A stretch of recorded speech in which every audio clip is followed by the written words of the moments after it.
and welcome to Science Never Stops with the U.S. Space and Rocket Center. My name is Paul Fernosi, and this week we have covered the 8 major planets. Today we cover a world that used to be a major planet until it was reclassified to a dwarf planet. It's one of my favorite worlds in the entire solar system. It's Pluto. Our last stop in the solar system is our favorite dwarf planet, Pluto.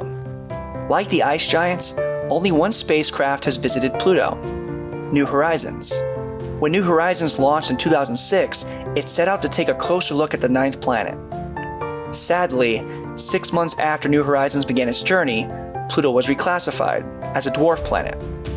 But just because it was reclassified doesn't mean it isn't a rich and interesting world. Dwarf planets are just as exciting as regular planets. They're just a lot smaller.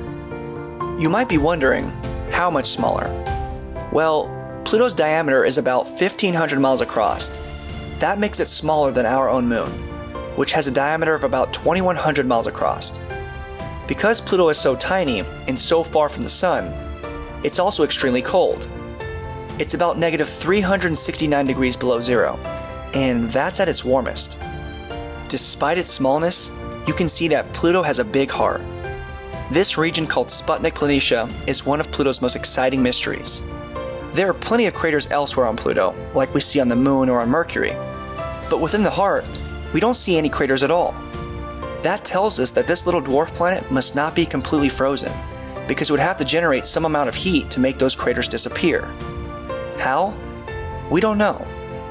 Other places in our solar system, like the faraway moons Io and Enceladus, stay warm because of their gravitational interactions with large planets.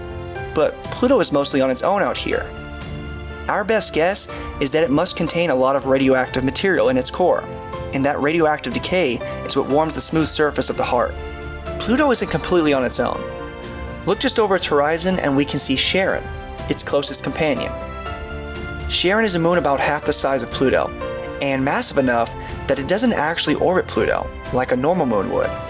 They both orbit a shared center between them. It's possible to argue that Charon isn't really a moon at all, but another dwarf planet like Pluto. And if that were true, that would make these two a binary dwarf system. Pluto has 4 other moons, although they're nowhere as large as Charon. The other moons are Styx, Nix, Hydra, and Kerberos. These moons were discovered by the Hubble Space Telescope back on Earth, but even Hubble couldn't take detailed pictures of tiny Pluto. To learn more about these distant planets and dwarf planets, we had to visit them up close. We expected this gray, dead world like our moon, but found so much more. Who knows what other discoveries hide within our own solar system?